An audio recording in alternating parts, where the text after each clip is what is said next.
Okay, so let's start the continuation of lecture 25. This is lecture 26, and here we will discuss about external force convection. And here we will cover in this lecture the von Karman integral theory of energy equation and solution of integral energy equation. Here, these two things we will discuss, we will cover, and we will discuss in that lecture. इसका जो solution है integral energy equation का, ये थोड़ा सा लेंदी है, तो मैंने कुछ इसमें पार्ट कंसीडर किया है. नेक्स्ट लेक्चर में फर्दर उस पार्ट को हम लोग डिस्कस करेंगे. So let's start the von Karman integral theory. Clear what it is? Let us discuss about this. See, in this von Karman integral theory, the importance of von Karman integral theory वही है same जैसे मैंने पहले आपको बताया है कि चूंकि यहाँ पर वॉन कैरमैन ने इंटीग्रल ऑपरेटर यूज किया था, इस वजह से ये थ्योरी हर एक सरफेस के लिए अप्लाई हो जाएगी. सरफेस अगर कर्वेचर नेचर का है, अगर सरफेस के ऊपर फ्लूइड लैमिनार फ्लो हो या टर्बुलेंट फ्लो हो, किसी भी तरह का फ्लो हो, उस सब जगह पर थ्योरी अप्लाई होगी. अब आप देख रहे होंगे इस साइड पर एक मैंने 2D डायग्राम बनाया है. डेफिनेटली जो प्लेट मैंने कंसीडर किया है, उस प्लेट की जो विड्थ है, वो आपकी जो विड्थ है वो z डायरेक्शन की this is equal to 1. Clear, unit width की हमने प्लेट कंसीडर किया है. और जो हीट फ्लो है वो आपका x डायरेक्शन में और y डायरेक्शन में. माइनस y डायरेक्शन में कोई भी हीट फ्लो नहीं होगा. क्यों नहीं होगा? क्योंकि हमने एक साइड पर इसको इंसुलेट कर दिया है, इसलिए माइनस वाई डायरेक्शन में कोई भी हीट फ्लो नहीं होगा. अब दूसरा, इसके ऊपर एक फ्लूइड फ्लो हो रहा है और उस फ्लूइड की जो फ्री स्ट्रीम वेलोसिटी है वो कैपिटल U है और उसका जो फ्री स्ट्रीम टेम्परेचर है वो TF है. यहाँ जो हमने कंसीडर किया है, जो केस हमने कंसीडर किया है, वो केस है आपका, मैंने यहाँ पर लिखा हुआ है, that is cool fluid is flowing over a heated plate. That means here I am considering the surface temperature is greater than the fluid temperature. Clear? Surface temperature is greater than the fluid temperature. That means heat transfer taking place in that direction. अब आप यहाँ पर एक चीज और देख रहे होंगे, वो ये कि यहाँ पर आपको दो बाउंड्री लेयर आपको दिख रही है. एक बाउंड्री लेयर आपको ये वाली दिख रही है, दिस इज द HBl. मैंने यहाँ पर लिखा भी हुआ है HBl. और ये वाली जो बाउंड्री लेयर आपको दिख रही है, this is the TBl. Now the next question is कि ये दोनों बाउंड्री लेयर एक लीडिंग एज से क्यों नहीं स्टार्ट हुई. इसके पहले मैं एक चीज यहाँ पर बता देता हूँ कि क्या क्या चीजें मैंने यहाँ पर अजम्पशन लिया है. Let us consider a flat plate which is insulated at one side and maintain surface temperature is uniform. That means from leading edge to trailing edge the temperature of that surface is uniform. Now a cool fluid is flowing over a heated surface. Clear? ये condition मैंने आपको बताया था. Same theory apply होगी, TF is greater than TS also. So heated plate and TBl is formed at some distance from leading edge of the plate due to the fact of that at a leading edge negligible gradient in temperature between fluid layer for high Prandtl number fluids. देखिए, जैसे आपको याद होगा, मैंने ये कहा था कि अगर प्रांटल नंबर की वैल्यू आपकी बहुत लेस देन 1 है, दैट मीन्स कि न्यू का जो इफेक्ट है वो अल्फा से बहुत कम होगा. Is that clear? एक दूसरा मैंने आपको बताया था कि अगर प्रांटल नंबर की वैल्यू बहुत बड़ी है, say for example Prandtl number value is very much greater than, that means nu effect is very much greater than as compare to alpha. That means कि जो आपको हाइड्रोडायनेमिक बाउंड्री लेयर थिकनेस मिलेगी, वो hydrodynamic boundary layer thickness हमेशा आपको thermal boundary layer से ज़्यादा मिलेगी अगर प्रांटल नंबर की वैल्यू 1 है.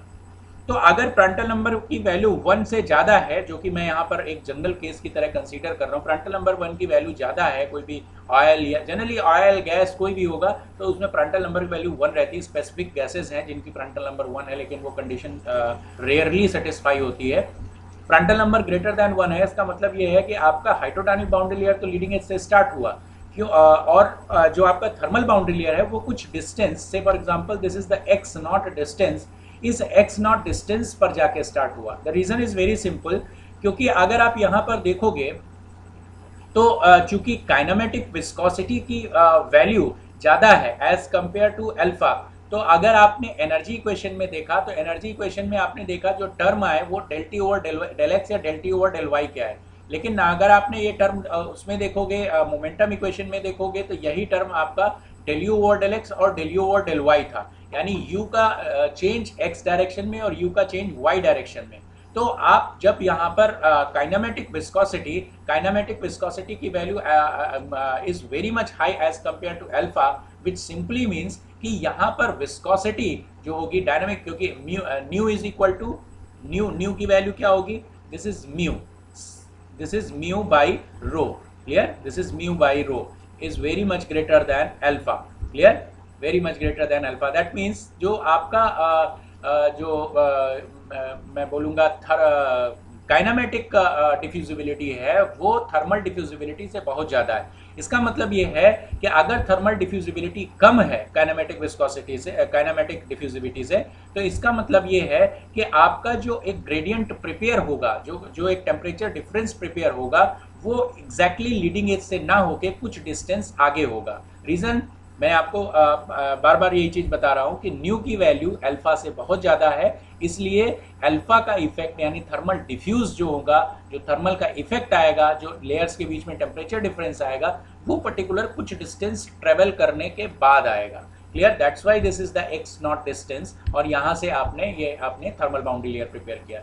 से फॉर एग्जांपल अगर आप प्रांटल नंबर की वैल्यू 1 कंसीडर करते हैं, इसका मतलब ये है कि आपका हाइड्रोडायनामिक बाउंड्री लेयर और थर्मल बाउंड्री लेयर दोनों लीडिंग एज से स्टार्ट होंगे और दोनों की जो थिकनेस होगी वो सेम होगी, दोनों एक दूसरे को सुपर इम्पोज कर रहे होंगे। यही चीज मैंने यहाँ पर लिखी है, if Prandtl is equal to the 1 then TBL starts from leading edge and similar as a HBL, clear. अब मैं इस प्रूफ को करने के लिए कुछ एजम्पशन फॉलो कर रहा हूँ। वो एजम्पशंस कौन कौन से हैं? The flow is study and incompressible flow, clear. जो फ्लो कंसीडर किया जा रहा है it's a steady state and incompressible fluid, that means from 0 to L, यानी लीडिंग एज से ट्रेलिंग एज तक जितना भी फ्लो होगा उसमें डेंसिटी जो है वो कांस्टेंट रहेगी, क्लियर, डेंसिटी कांस्टेंट रहेगी।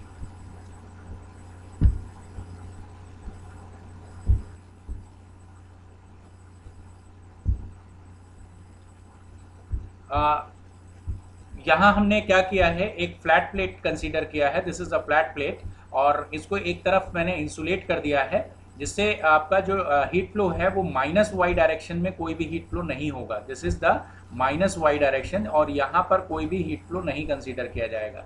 ये x डायरेक्शन है, फ्लो डायरेक्शन है, इस डायरेक्शन में हीट फ्लो है और पॉजिटिव y डायरेक्शन में हीट फ्लो है। z डायरेक्शन में भी कोई हीट फ्लो नहीं कंसीडर किया जा रहा है और z डायरेक्शन को हम लोगों ने यूनिट कंसीडर किया, दैट मीन्स ये यूनिट विड्थ की प्लेट है, क्लियर। और यहाँ पर एक चीज आप ये देख रहे हैं कि ये जो लेयर है this called the hydrodynamic boundary layer HBL, this is the HBL and this is the TBL, ये थर्मल बाउंड्री लेयर है। अब यहाँ पर आप देख रहे हैं hydrodynamic boundary layer start from the leading edge, but the thermal boundary layer is not starting from the leading edge, it starts from x not distance, because हम लोगों ने इसको जनरलाइज करने के लिए जो प्रांटल नंबर वैल्यू कंसीडर किया है, this Prandtl number is very much greater than 1, so definitely we can say this value is very much greater than 1, that means effect of kinematic viscosity must be greater than the that is the thermal diffusibility। तो इसकी वजह से जो boundary layer thickness होगी वो del T से ज़्यादा होगी, और क्या कहते हैं, डेल टी की ज़्यादा होगी। और दूसरा इसका एक्सप्लेनेशन ये है कि अगर आपका काइनेमेटिक विस्कोसिटी की वैल्यू ज़्यादा हुई तो इसका मतलब ये है कि जो आपके मॉलिक्यूल्स हैं वो मॉलिक्यूल्स को सफिशिएंटली टाइम नहीं मिलेगा हीट को ट्रांसफ़र करने के लिए, इसलिए इस पर्टिकुलर रीजन में ये जो पर्टिकुलर रीजन आपको यहाँ से यहाँ तक का दिख रहा है, इस पर्टिकुलर रीजन में जो फ्लूइड है वो जो आपका फ्री स्ट्रीम फ्लूइड है वही टेम्परेचर फील कर रहा होगा अगर काइनेमेटिक विस्कोसिटी की वैल्यू ज़्यादा है, दैट मीन्स इसको हम लोग बोलते हैं कि आपका जो फोर्सेस हैं वहाँ पर वो ज़्यादा लग रहे होंगे एज कम्पेयर टू जो एनर्जी, थर्मल एनर्जी डेवलप हो रही है, तो उस चीज़ को वो नेग्लेक्ट कर देगा। तो यहाँ पर जो फ्लूइड है उसका टेम्परेचर ज़्यादा है एज कम्पेयर टू द जो आपका फ्री स्ट्रीम फ्लूइड, सॉरी मैं गलत बोल रहा हूँ, मैं फ्री स्ट्रीम फ्लूइड जो यहाँ पर है वही टेम्परेचर फील करेगा, अभी यहाँ पर कोई टेम्परेचर डिफरेंस नहीं रहेगा। लेकिन x नॉट डिस्टेंस के बाद ये फील करना शुरू करेगा कि यहाँ पर टेम्परेचर कुछ अलग आएगा, that is T1, T2, T3, सो उसकी वजह से ये थर्मल बाउंड्री लेयर फॉर्म होगा। लेकिन अगर प्रांटल नंबर की वैल्यू हम 1 कंसीडर कर ले, Prandtl number is equal to 1 अगर हम कंसीडर करेंगे, तो उसमें क्या होगा, उसमें ये x नॉट की वैल्यू 0 हो जाएगी और उस समय पर जो थर्मल बाउंड्री लेयर है वो एग्जैक्टली जैसे हाइड्रोडायनिक बाउंड्री लेयर फॉर्म हुई उसी तरह से फॉर्म होगी। क्यों?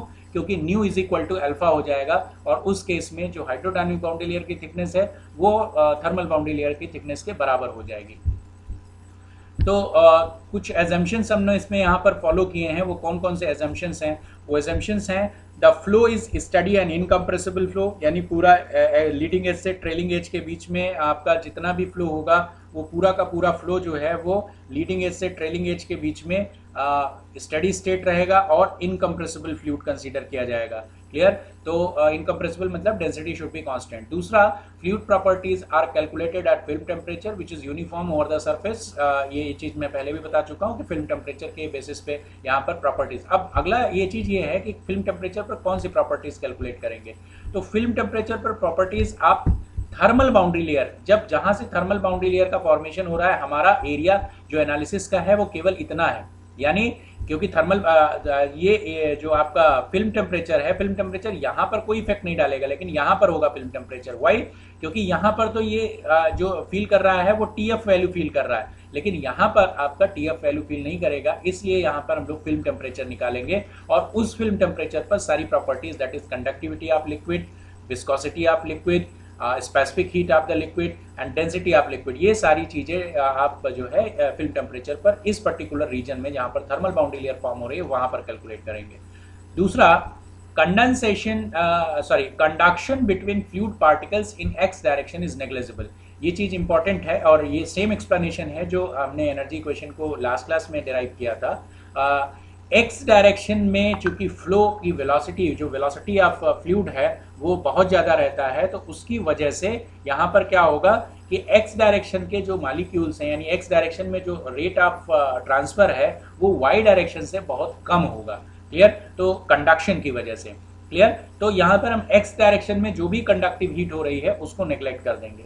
दूसरा, हमने जो थर्मल बाउंड्री लेयर है उसमें एक इंटीग्रल एलिमेंट, ये ABCD जो है this called the integral element, ये एक इंटीग्रल एलिमेंट फाइंड आउट किया है जिसकी डिस्टेंस इस डायरेक्शन में dx है और इस डायरेक्शन में dy है। तो ये dy जो है it's a variable from 0 to del t, ये ध्यान रखिएगा 0 to del t है। क्लियर? ये आपने डिफरेंशियल एलिमेंट यहाँ पर कंसीडर किया है। अब चलिए इसके आगे मूव करते हैं। So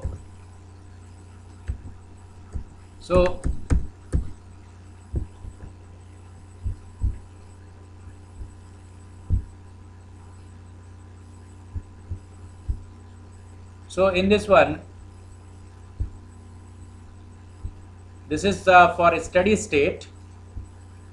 For steady state, this is for steady state. This one, okay. For steady state, हमने क्या किया, ये जो एलिमेंट था ABCD, ये एलिमेंट है, इस एलिमेंट को स्टडी स्टेट पर हमने यहाँ पर एनर्जी बैलेंस करना है। तो स्टडी स्टेट पर एनर्जी बैलेंस करने का मतलब ये हो गया del E system, because this is considered as the control volume. So this one is the del E of control volume should be equal to 0। अब ये डेल ई क्या है? Del E mass, del E heat plus del E work.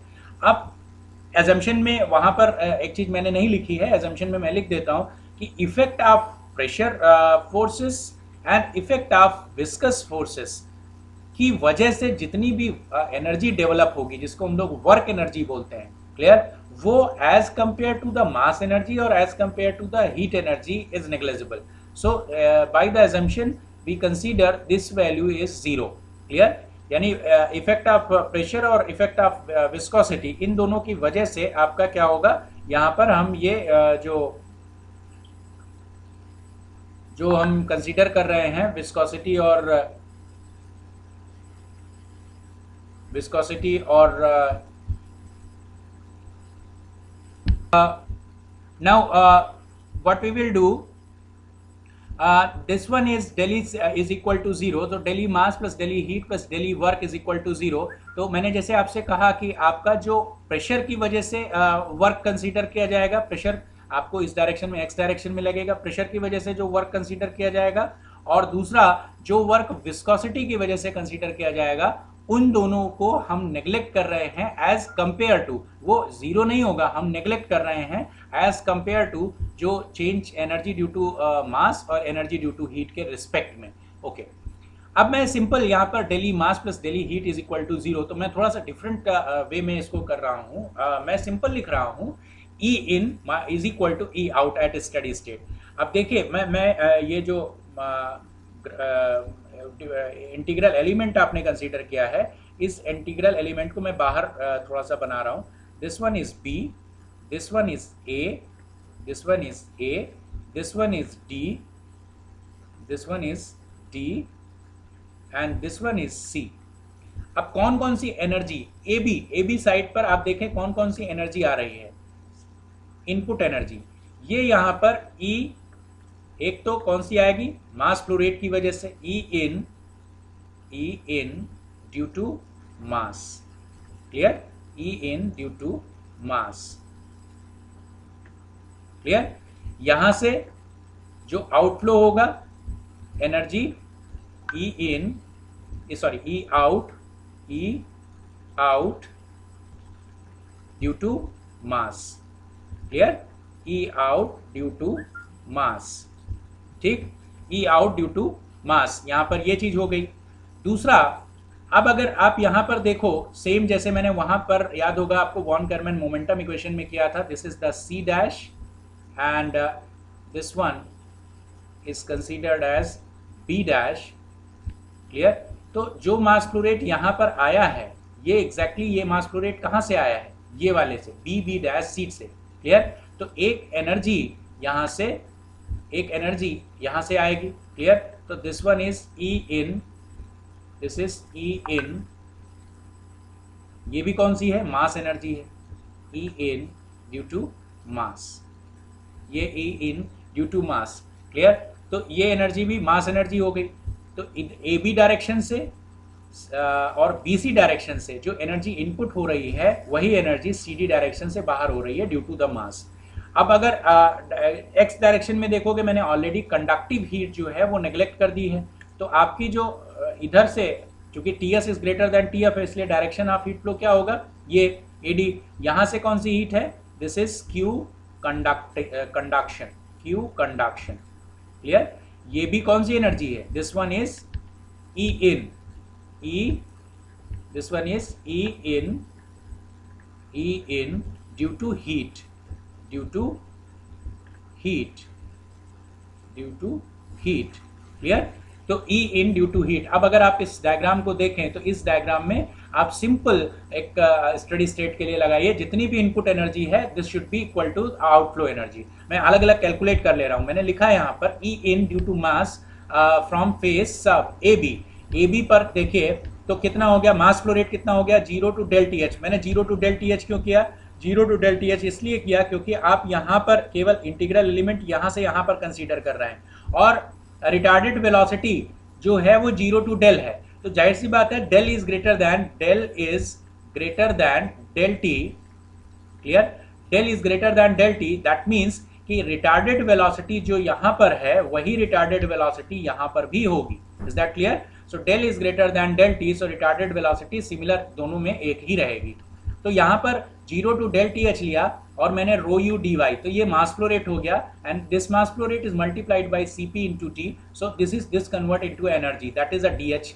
याद होगा आपको, मैंने last class में ये चीज बताई थी, D H is equal to this is mass flow rate multiplied by C P into T, ठीक। आप कहेंगे sir del T, because del T मैं नहीं कंसीडर कर रहा हूँ, क्यों, क्योंकि मैंने मास फ्लो रेट कंसीडर किया है।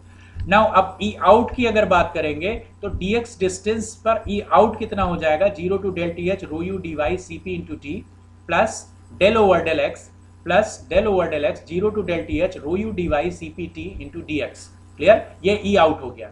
अब जो चेंज है वो चेंज कितना है, अगर केवल मास फ्लो रेट का चेंज आप देखिए तो मास फ्लो रेट का चेंज कितना है, मैं मास फ्लो रेट का चेंज बात कर रहा हूं, तो मास फ्लो रेट का चेंज मास फ्लो रेट कितना है, this is del over del X क्या करेंगे, मास फ्लो रेट, इसको इसमें माइनस करेंगे, केवल मास फ्लो रेट का, मैंने सीधे इसमें एनर्जी के टर्म्स में लिखा है, केवल मास फ्लो रेट आप देखिए तो del over del x 0 to del T H 0 to del T H rho U D Y rho U D Y into D x.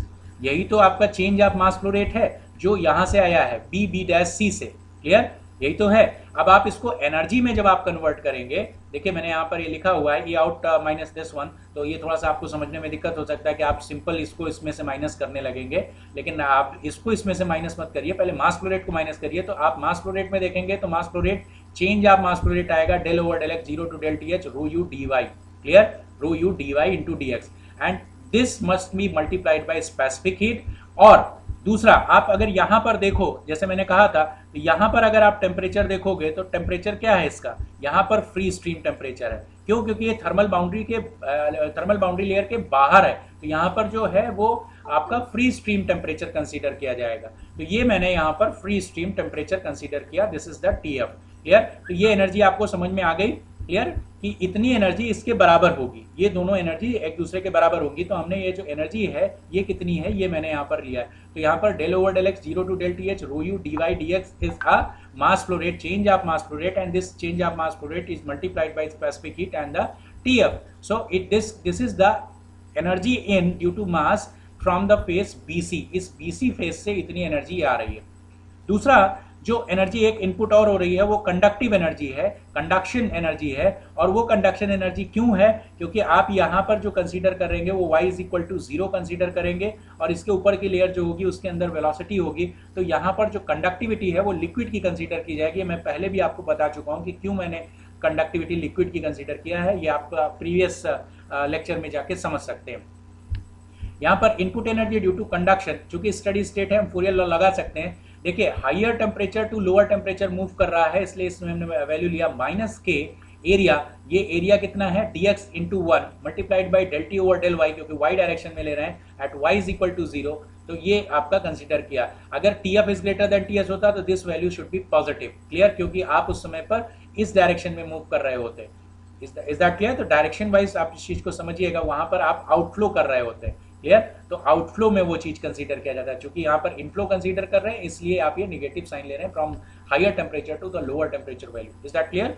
Okay, now the next thing is conduction. अगर आप x direction में देखेंगे, yes of course conduction x plus dx, similar जैसे आप calculate करते हैं वैसे ही यहाँ पर भी कैलकुलेशन होगा। लेकिन चूंकि conduction in y direction is much more effective as compare to conduction in x direction, that's why हम उस टर्म को कंसीडर ही नहीं कर रहे, क्योंकि वो बाद में हमको नेग्लेक्ट ही करना है।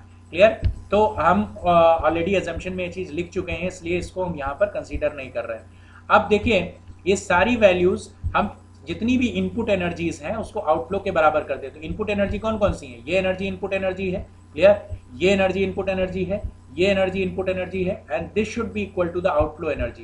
Clear, this should be equal to outflow energy. तो अब इसके आगे अगर हम बढ़ते हैं,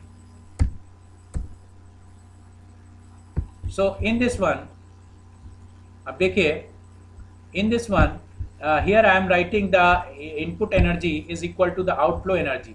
clear, input energy is equal to output energy. तो मैंने यहाँ पर अलग अलग लिखा है इनपुट एनर्जी कौन कौन सी हो गई, input energy at the AB face, input energy at the BC face, and input energy at the AD face. Clear, input energy at the AD face, this should be equal to the outflow energy of CD face. Clear, सारी value put करिए, 0 to del TH rho U D y CP into T plus input energy from BC से कितना है, del over del x 0 to del TH rho U D y CP TF। ठीक है, याद होगा previous slide में आप देख सकते हैं CP TF into DX minus क्यों, क्योंकि आपने देखा कि वो आपका जो इनपुट एनर्जी यहाँ पर है वो higher temperature to lower temperature की वजह से फूरियर लॉ में minus k dx del T over del Y at y is equal to 0। This should be equal to outflow energy. Outflow energy from CD face कितना हो गया, 0 to del TH rho U D y CP T plus del over del x 0 to del TH rho U D y CP T into DX। Clear, ये outflow energy हो गई। अब यहाँ पर आप इसको सिंपल सॉल्व कर लीजिए, ये और ये कैंसिल हो जाएगा। क्लियर, तो आप यहाँ पर देखें minus k dx del T over del Y at y is equal to 0, del over del x rho U D Y C P into T, और इस वैल्यू को हम इधर ले आते हैं minus del over del x 0 to del T H rho U D Y C P T F d x. अब यहाँ पर डेल ओवर डेल एक्स को हम common del over del x लिखते हैं 0 to del T H rho C p u T minus T F into d Y D x कर सकते हैं। अब देखिए चूंकि इनकम्प्रेसिबल फ्लूइड दिया है इसलिए डेंसिटी कांस्टेंट होगी, और स्पेसिफिक हीट हम लोग at a film temperature calculate कर रहे हैं, इसलिए पूरे इंटीग्रल में 0 टू डेल टी एच में ये क्या होगी, ये वैल्यू यूनिफॉर्म होगी। ये मैंने एजम्पशन में लिखा हुआ है, इसलिए रो और सी पी ये कांस्टेंट है, इसको हम लोग इंटीग्रल के बाहर कर सकते हैं। But you can not take outside the integral, why? Because between 0 to del T H this value is continuously changes because u is a function of, this is function of x and y। Clear? ये x और y का function है like a temperature, इसीलिए t minus T F को भी बाहर नहीं कर सकते because temperature is also function of x and y। Clear? So let us take further slide. Okay, so in this one again वही सेम प्रीवियस स्लाइड को continuation में ले रहे हैं हम लोग। Minus k d x del T over del Y at Y is equal to 0, मैंने rho सी p को बाहर कर लिया, del over del x 0 to del T H you T minus T F divide to d x, this d x and this d x will be cancel out. Clear? And this is rho C p, इस rho सी p को मैं इधर कर रहा हूँ minus K upon rho C P del T over del Y at Y is equal to 0, this should be equal to del over del x 0 to del T H you T minus T F D Y. K by rho C F alpha होता है, ये आपको पता है, alpha is equal to K by rho C P, K upon this is rho and C P, ये हम पहले भी कर चुके हैं। मैं यहाँ पर देख रहे हैं आप सी पी लिख रहा हूँ because we are not considered any solid portion, we are considered gaseous और लिक्विड। तो मैंने आपको पहले भी बताया था कि केवल सॉलिड के लिए सी पी और सी पी दोनों सेम होता है, इसलिए हम लोग हमेशा यहाँ पर सी पी कंसिडर कर रहे हैं। So this is the alpha del t over del y at y is equal to 0। अब देखिए हम क्या कर रहे हैं, हम इसको टेम्परेचर प्रोफाइल यानी इस टर्म में बदलने की कोशिश कर रहे हैं। याद होगा आपको मैंने एक डायमेंशनलेस नंबर लिखा था because here I M considered that is T S is greater than T F. Clear? ये हमने केस शुरुआत से एज्यूम किया है, तो यहाँ पर हम ये लिखेंगे this one is T S minus T divided by T S minus ts minus this one is tf। clear?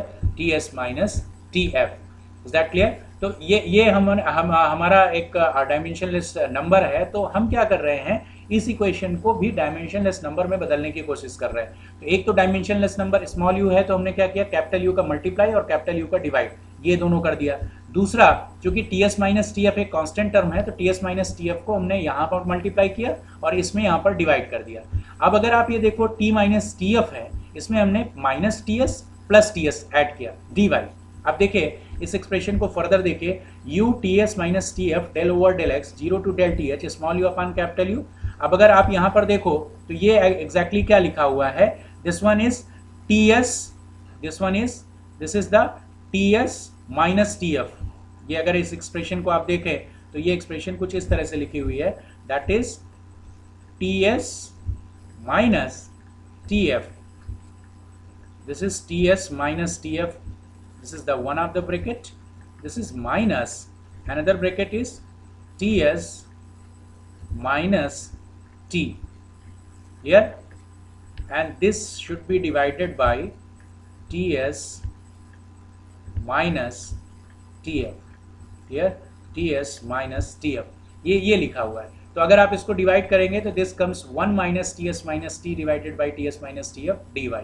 तो देखिए ये एक थीटा का टर्म आ गया है। क्लियर? ये थीटा का टर्म आ गया, और ये डायमेंशनलेस प्रोफाइल में, या आप कहें क्योंकि हमको प्रोफाइल के टर्म्स में लिखना होता है वॉन कैरमैन में, तो हमने इसको प्रोफाइल के टर्म्स में भी लिख सकते हैं। तो दिस पर्टिकुलर इक्वेशन जो मैंने रेड कलर से यहाँ पर लिखी हुई है, this particular equation that is minus alpha del T over del Y at Y is equal to 0, this should be equal to u T S minus T F del over del x 0 to del T H small u upon capital u 1 minus T S minus T upon T S minus T F into dy। This particular equation is known as the von Karman integral energy equation over a flat plate। Clear? ये over a flat plate exactly term सही नहीं है, क्योंकि ये flat plate के लिए मैं लिख देता हूँ यहाँ पर, flat plate सिलेंड्रिकल सरफेस या आपका स्फेरिकल सरफेस, क्लियर, किसी भी एंड टर्बुलेंट फ्लो या लैमिनार फ्लो, ये हर एक चीज के लिए एप्लीकेबल है। ये जो आपको इक्वेशन मैंने लिखा, this equation is applicable for cylindrical surface अगर कंसीडर कर रहे हैं तब भी अप्लाई होगा, स्फेरिकल सरफेस कंसीडर कर रहे हैं तब भी अप्लाई होगा, टर्बुलेंट फ्लो कंसीडर कर रहे हैं तब भी अप्लाई होगा, और लैमिनार फ्लो कंसीडर कर रहे हैं तब भी अप्लाई होगा। क्लियर? तो this is the general equation, और यहाँ पर कोई भी कंस्ट्रेंट्स नहीं है, जैसे कि आपके कंस्ट्रेंट्स जब आपने एनर्जी इक्वेशन डिराइव की थी उस एनर्जी इक्वेशन में कंस्ट्रेंट्स थे। क्लियर? वो कंस्ट्रेंट्स आपको पता है कि केवल लैमिनार फ्लो के लिए और फ्लैट प्लेट के लिए एप्लीकेबल है। अब जो हमने वहां पर कोहेल्सन सोल्यूशन किया था एनर्जी इक्वेशन का और रिजल्ट निकाला था, उसमें हमने रिजल्ट निकाला था अबाउट थर्मल बाउंड्री लेयर का, और दूसरा रिजल्ट निकाला था कन्वेक्टिव हीट ट्रांसफर कोफिशिएंट का। तो सेम चीज हम वॉन कैरमैन के लिए भी करेंगे, और चूंकि वहां पर लैमिनार फ्लो के लिए अप्लाई किया था, इसलिए हम लोग यहाँ पर भी अब ये एज्यूम करेंगे इसके सोल्यूशन के लिए कि फ्लैट प्लेट है और लैमिनार फ्लो है, और देखेंगे उनके रिजल्ट्स जो कैलकुलेट करके इस इक्वेशन से क्या वो उससे डिफर करते हैं, और डिफर करते हैं तो कितना डिफर करते हैं, जैसे हमने पहले किया था। तो यहाँ पर हमने क्या कंसीडर किया सोल्यूशन के लिए, यहाँ सोल्यूशन के लिए हमने लिखा है solution for integral energy equation for laminar flow. मैं लैमिनार फ्लो के लिए इसको कंसीडर कर रहा हूँ, this one is valid for laminar flow. Clear? अब लैमिनार फ्लो अगर मैं कंसीडर कर रहा हूँ और ये हमारी इक्वेशन है, तो इस इक्वेशन में हमको प्रोफाइल पता होनी चाहिए। तो अगर लैमिनार फ्लो है तो याद होगा आपको, ये मुझे बताने की जरूरत नहीं है, सेम बाउंड्री कंडीशंस आप अप्लाई करके यहाँ पर जो प्रोफाइल है, जो प्रोफाइल हमने पहले निकाली थी वॉन कैरमैन के लिए, small u upon capital u is equal to 3/2 y by del minus half y by del cube, ये प्रीवियस जो थी फ्लैट प्लेट के ऊपर लैमिनार फ्लो के लिए, तो सेम प्रोफाइल हम यहाँ पर यूज कर सकते हैं। दूसरा, चूंकि आपने पहले ही ये चीज देखी हुई है कि thermal boundary layer formation laminar flow के लिए, थर्मल बाउंड्री लेयर का फॉर्मेशन और हाइड्रोडायनामिक बाउंड्री लेयर का formation both are analogous to each other. Clear? और दोनों में पैराबोलिक शेप बनता है। क्लियर? लैमिनार फ्लो के लिए पैराबोलिक शेप बनता है। तो हम ये कह सकते हैं कि जैसे लैमिनार वेलोसिटी प्रोफाइल के लिए एक स्प्लाइन फॉलो किया गया था, वैसे ये टेम्परेचर के लिए भी हम एक स्प्लाइन फॉलो कर सकते हैं। So this is equal to the dimensionless quantity theta, like small u upon capital U. So this theta should be equal to a plus b y by del th. अब यहाँ पर y by del नहीं consider करना है, यहाँ पर y by del th लेना है, वो थर्मल बाउंड्री लेयर के लिए कंसीडर कर रहे हैं हम लोग। a plus b y by del th plus c y by del th square plus d y by del th cube. क्यों मैंने 3 ऑर्डर कर लिया? क्योंकि हमें एटलीस्ट जितनी बाउंड्री कंडीशंस मालूम है उतने ही यहाँ पर पावर्स कंसीडर करेंगे। जितना ज़्यादा पावर कंसीडर करेंगे उतना स्मूथ करवाएगा। ये कॉन्सेप्ट ऑफ कर्व फिटिंग से आपको पता होना चाहिए, ये आप मैथमेटिक्स में पढ़ चुके हैं।